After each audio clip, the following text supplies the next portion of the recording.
چې کله یو عمل یو کار داسي چې هغه ابتداءً دا نیک عمل خو انتهاءً بدعت ګرځي، ځان به ترې منع کې، هسې نه چې وروسته بدعت وګرځي او خلکو د ګمراهۍ یو لویه وجه وګرځي. لکه مشهور مثال له پیر ذوالفقار نقشبندي رحمه الله تعالی لیکلی دي، وایي په تېره شوي زمانه کې په زمانه د جاهلیت کې د پیغمبر علیه الصلاة والسلام د دور نه مخکې یو سړی و امسا نومې و او یو زنانه و نائله.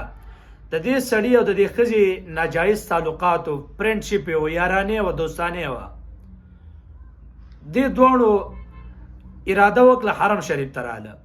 چې کله حرم شریف ته راله او ارادې هلته د غلط کار وکړه، الله رب العزت ته هغه سړي او د هغه ښځې نه ګټان جوړ کړه. هغه اقشه د ګټان شو.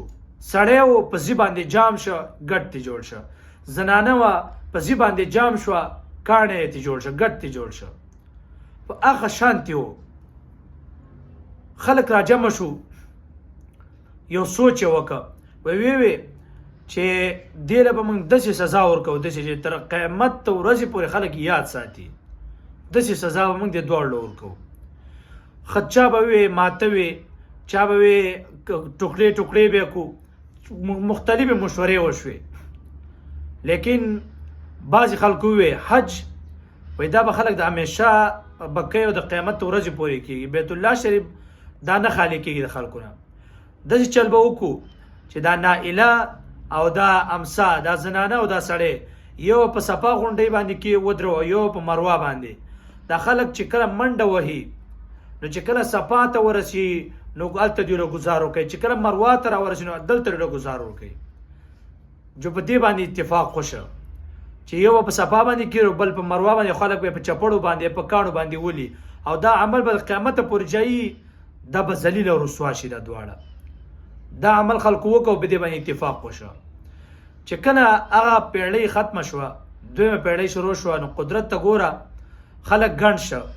خلک چې ګڼ شه نو بیا د وهلو د کاڼې ویشتلو کار نه کېده، نو خلکو به تر جدا نه سلام کوه، داسې لاس به ته چتاوه.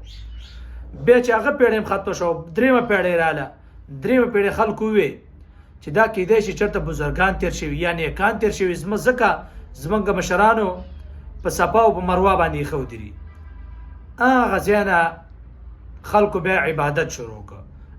د صفا مروه باندې کمې ګټان ودرولي وو، دغه رنګې نائله او دغه امسا یې پرې ودرولي وو، دغه دواړه انسانان.